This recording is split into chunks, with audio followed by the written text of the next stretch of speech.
त्या गुरुचं पण हेच म्हणणं आहे येस. की तुम्हाला दोन मार्ग तुम्ही तुमच्या आयुष्याच्या प्रत्येक टप्प्यावरती दोन मार्ग तुम्हाला दिसतात. एक मार्ग असतो तो गुरु मार्ग असतो. तो गुरु तुम्हाला चांगल्या मार्गाला घेऊन जातो. बरोबर. तो तुम्हाला मार्ग दिसताना थोडासा अवघड दिसतो. त्या मार्गावरनं जाताना तुम्हाला समोर असं वाटतं की यार यातनं खूप कष्ट करायला लागतील, खूप सहन करायला लागेल. बरोबर. तो मार्ग असतो. एक असतो तो साधा मार्ग असतो, म्हणजे तो दिसताना तुम्हाला सोपा दिसतो. आपण त्याच मार्गावरनं जातो, सोप्या मार्गावर.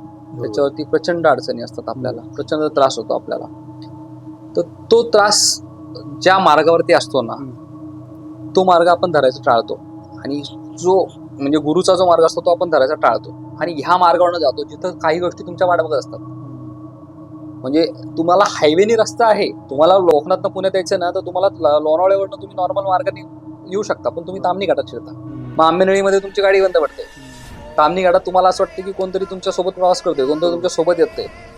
आणि मग तुम्ही पुण्यामध्ये आल्यानंतर गोष्टी सांगता, त्या ताम्हिणीमध्ये माझ्या मागे एक बाई पडत होती, त्या आंबेनळीमध्ये मला भूत दिसलं. अरे पण तुम्हाला आहे की चांगला मार्ग? ते नाही, पण आपल्याला काय असतं, उत्सुकता असते ना की यार शॉर्टकट मारू.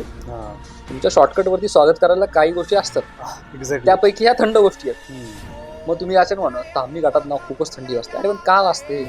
ठीक आहे, तिथलं वातावरण थंड आहे, सगळं आहे, पण मग अख्ख्या घाटात का नाही वाजत?